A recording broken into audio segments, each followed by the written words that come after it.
नमस्कार बंधुरा सीमार बेंगली रान्ना बान्ना उइथ ভিলেজ ফুডে আপনাদেরকে স্বাগত জানাই। আজকে একদম বাগানের টাটকা ফুলকপি দিয়ে ফুলকপির চিলি তৈরি করে দেখাবো। এই চিলিটা কত সহজেই তৈরি করা যায় আপনারা পুরো ভিডিওটা প্রথম থেকে শেষ পর্যন্ত দেখবেন। ভালো লাগলে লাইক করবেন। চলুন আগে রান্নাঘরে চলে যাই। এই চিলিটা তৈরির জন্য আমি একটা মাঝারি সাইজের ফুলকপি নিয়েছি। আর কি কি নিয়েছি বলে দিই। এখানে একটা বড় সাইজের পেঁয়াজকে কিউব করে কেটে রেখেছি, একটা ক্যাপসিকামকেও একই রকম কেটে রেখেছি, 3টা কাঁচা লঙ্কা, একটা ডিম, 2 টুকরো লেবু, গোলমরিচ গুঁড়ো, আদা রসুন একসঙ্গে বাটা, আদা রসুন একসঙ্গে কুচি করে রাখা, হলুদ, লবণ, কাশ্মীরি লাল লঙ্কার গুঁড়ো, রিফাইন তেল, কর্নফ্লাওয়ার আর tomato sauce, red chilli sauce আর সয়া সস। এবার আমি ফুলকপিটাকে একটু মাঝারি সাইজ করে কেটে নেব।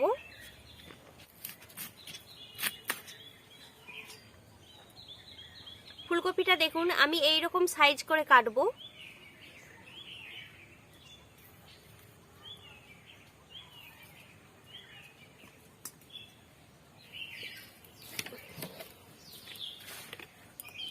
ফুলকপিটা কাটা হয়ে গেছে, আমি ভালো করে ফুলকপিটা ধুয়ে নিই।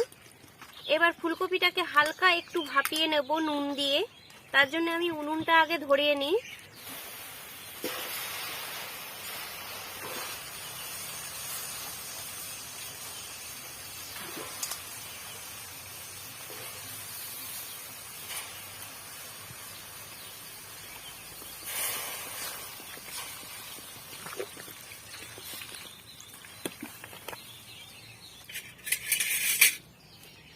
এবার এর মধ্যে হাফ চামচ লবণ দিয়ে আমি এইটা 2 মিনিটের মতো ভাপিয়ে নেব, বেশি ভাপানোর দরকার নেই।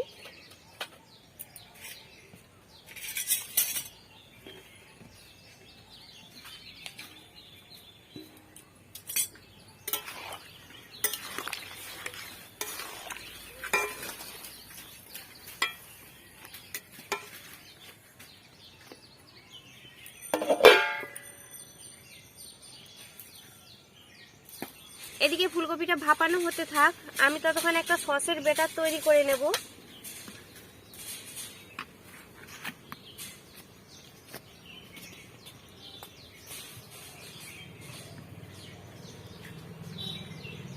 দু চামচ সয়া সস,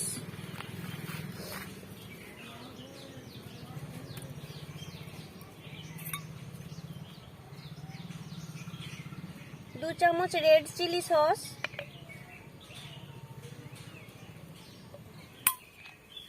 ও 2 চামচ টমেটো কেচাপ দেব।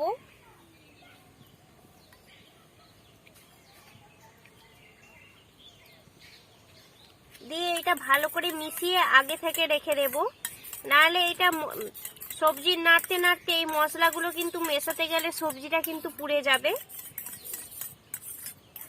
ওই জন্য এইটা আগে রেডি করে রাখাটা খুবই দরকার।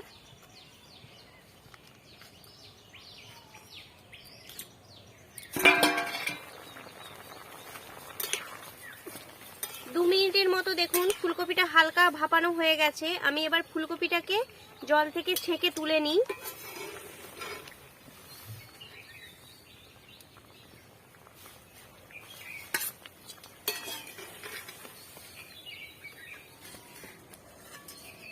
এবার ফুলকপিটাকে মাখানোর জন্য একটা ব্যাটার তৈরি করে নিই।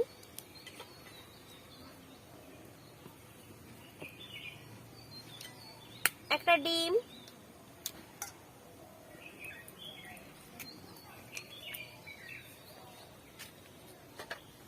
গোলমরিচ গুঁড়ো, আদা রসুনের যে পেস্টটা করেছিলাম সেটা,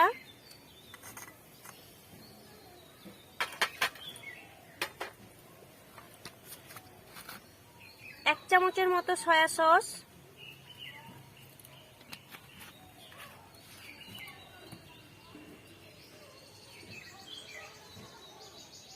ফুলকপির মধ্যে যেহেতু লবণ আছে আমি অল্প পরিমাণের একটু লবণ দেব, 1.5 চামচ কর্নফ্লাওয়ার দেব। এটা এবার ভালো করে ফাটিয়ে মাখিয়ে নিতে হবে।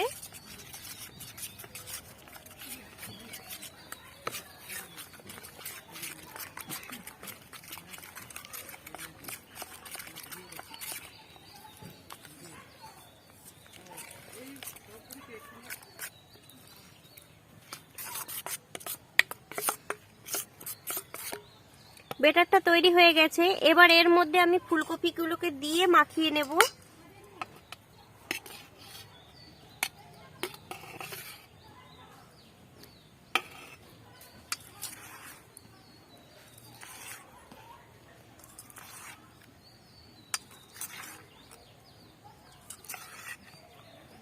এটা আমি 5 মিনিটের জন্য ঢাকা দিয়ে রেখে দিই।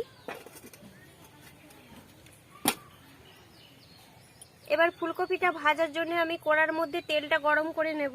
কড়াটা গরম হয়ে গেছে, কড়ার মধ্যে আমি এবার তেলটা দিয়ে দিই।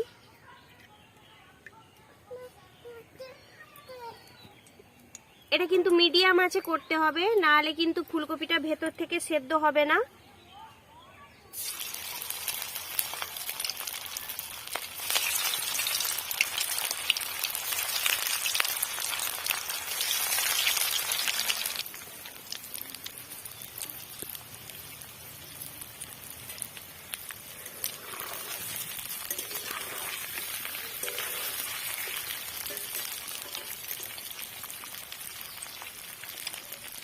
আমি উল্টে পাল্টে ফুলকপিগুলোকে একটু লাল লাল করে ভাজবো।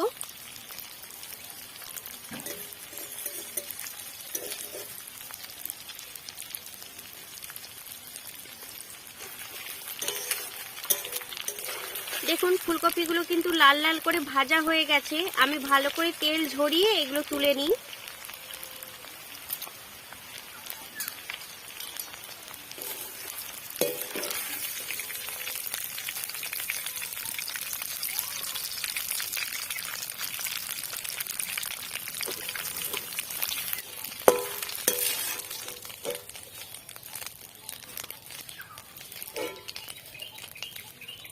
আমার সব ফুলকপিগুলো ভাজা হয়ে গেছে।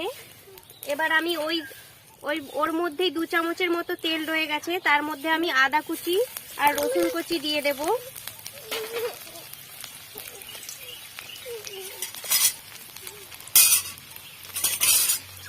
এটা একটু হালকা একটু ভেজে নিই। এবার এর মধ্যে আমি 3টে কাঁচা লঙ্কা দিয়ে দিলাম। এবার এর মধ্যে যে পেঁয়াজ আর ক্যাপসিকামটা কেটে রেখেছিলাম সেগুলো দিয়ে দেব। দিয়ে এটা হালকা একটু নেড়ে নেব।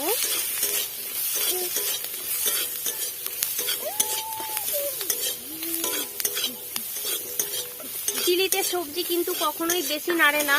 হালকা নেড়ে নেওয়ার পর এর মধ্যে এবার যে সসটা তৈরি করে রেখেছিলাম সেটা দিয়ে দেব।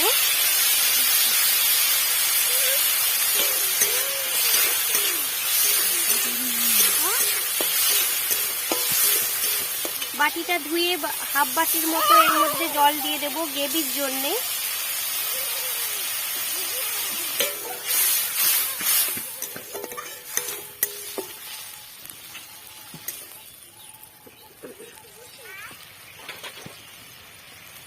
রেস্টুরেন্টের মতো একদম কালার আনার জন্যে অল্প হলুদ ও অল্প কাশ্মীরি লঙ্কার গুঁড়ো এর মধ্যে দেব।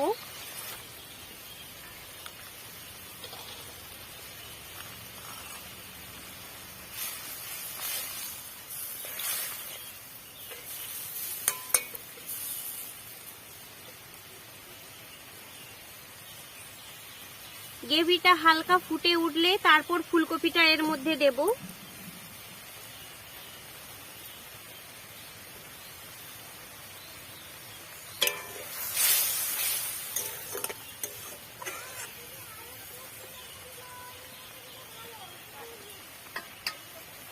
দেখুন গ্রেভিটা ফুটে গেছে। আমি এবার এর মধ্যে ফুলকপিগুলো দিয়ে দিই।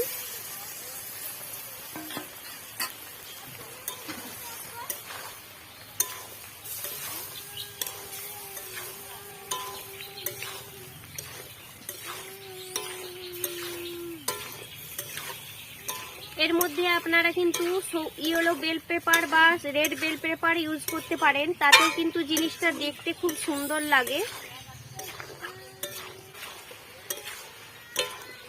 টমেটো সসের মধ্যে যেহেতু মিষ্টির পরিমাণটা আছে, আমি সেই জন্য এখানে কোনো রকম চিনি ব্যবহার করছি না। আপনারা চাইলে কিন্তু এর মধ্যে অল্প একটু চিনি দিতে পারেন। এবার এর মধ্যে আমি লেবু দিয়ে নামিয়ে নেব।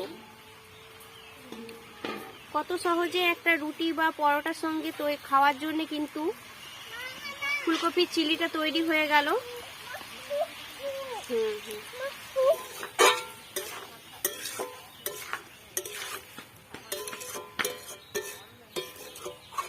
আমার ফুলকপির চিলিটা তৈরি হয়ে গেছে, আমি এটা নামিয়ে নিই।